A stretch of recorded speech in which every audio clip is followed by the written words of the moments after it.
Wala kayo sa lolang ito, 74 anyos. Pero sa paglalaro ng Mobile Legends, halimaw! Patayin mo, please!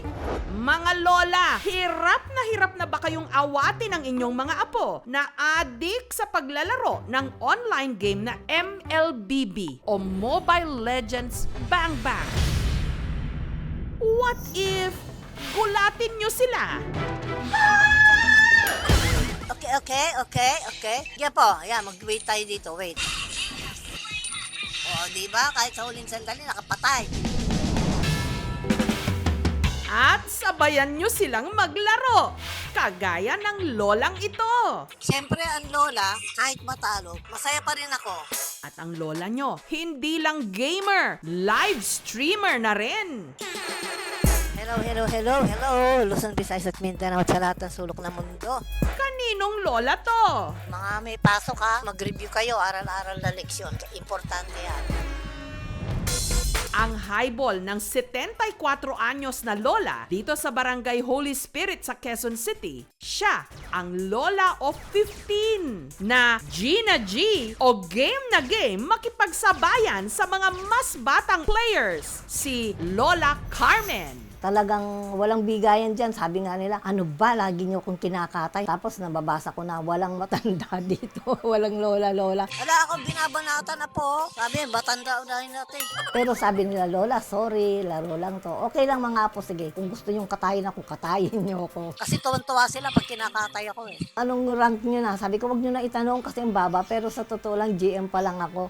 Ang isa sa paborito niyang character, si Hilda. Favorite character ko ay si Hilda. Makunat siya, mahirap siyang mapatay. Okay na mga po, sound check. Ang followers ni Lola Gaming online nasa 140,000 lang naman. Madalas daw kasi siyang may pag-giveaway na skin o yung mga binibiling damit o special effects sa mga MLBB heroes. Sali lang kayo sa group. Yung mga bago dyan ha, pabasa ng pin comment para hindi masayang ang pahula sa inyo ni Lola. Itong nakalagay dito sa headband ko, ito yung kasagutan. Bago sumalang, tinatapos naman daw muna ni Lola Carmen ang kanyang mga gawaing bahay. Umaga akong gigising alas 6, naglilinis na ako ng bahay. Sa halip na mag-siesta, si Lola Carmen sub-sub na sa pag-MLBB. Kuminsan 11 hanggang 2 or 3 p.m. Bago ako maglaro ng ML, ipipray ko muna kay Lord. Lord ha, maglalaro, gabayan niyo ako. Pati yung mga supporters ko. Ang kinikita raw ni Lola sa kanyang pagla-live, itinutulong niya sa kanyang mga anak at apo. Dati, mayroon akong 30,000. Hanggang ngayon, kumikita pa rin ako mga 5,000. Isa sa mga una niyang naipundar ang kanyang sariling gaming setup. Ito yung gaming chair ko, oh. May nag-sponsor dito kaya nagkaroon ako ng gaming chair. Then, ito ang computer ko na kuha ko sa mga stars na nabibigay sa akin. Nag-iirita si Lola mga apo. Aray ko, pinatay na naman ako. Ako na naman. Dahil kilala na siya sa MLBB World Online dito sa Pilipinas, Hello!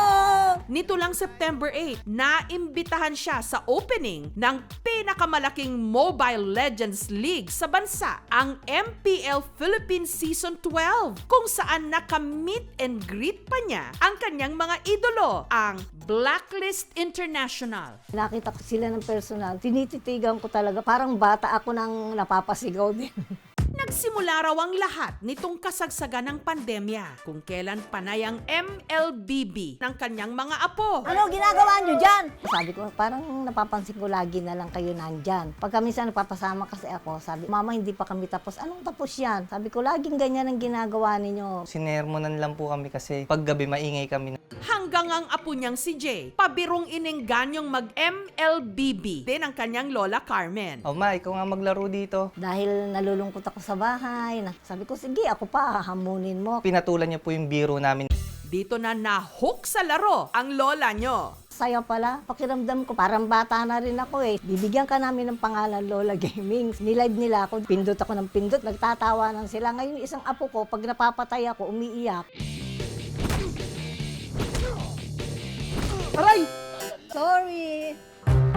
Yun nga lang si Lola Carmen, masyado yatang nawili. Hindi na maawat. Hindi po siya kumakain hanggat hindi po natatapos yung live. Puro mamaya at mamaya po siya. Hindi niya na po kasi namamalayan yung oras. Kaya po namin nasusermonan yung lola ko. Pa, ano gusto ma? Kain na po. Teka muna, hindi pa matatalo ko nito eh. Sabi ng mga apo ko, Mama, huwag kang mag-8 hours, maka yung mata mo, lalong maapektuhan. Sabi ko ganyan, tatawad ako sa inyo, 6 hours na lang. Nung nag-ML nga ako, parang iba yung pakiramdam, lumakas ako.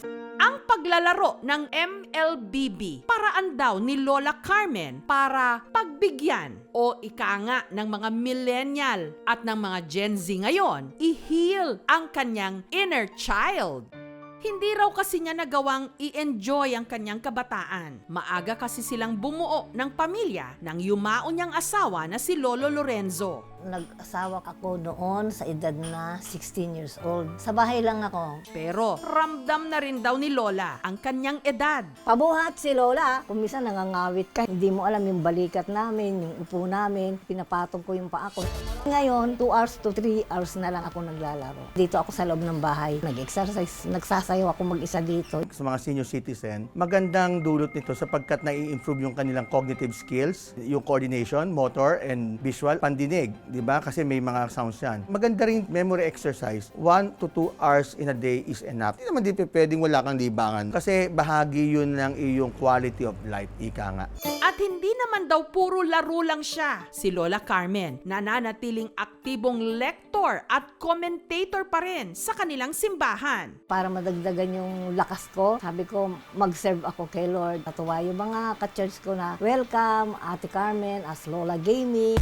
Para makumpleto ang Mobile Legend experience ni Lola Carmen, nitong Sabado, si Lola Gaming nag-transform sa kanyang paboritong MLBB character na si Hilda para dumalo sa isang cosplay o costume play event sa Makati. Ginawa namin ito para sa mga taong hindi naman talaga sobrang hardcore maglaro katulad ni Lola Gaming. Meron siyang platform na hindi lang siya online. I think si Lola Gaming, she's proof na hindi ka dapat nag-iisip na tumatanda ka. Pagdating sa event, si Lola pinagkaguluhan.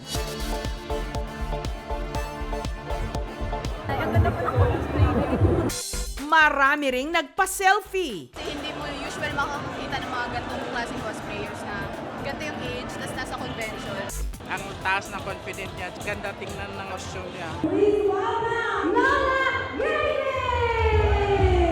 At dahil dancerist din naman ang lola nyo, nakisali pa siya sa TikTok Dance Challenge kasamang ibang mga batang cosplayer.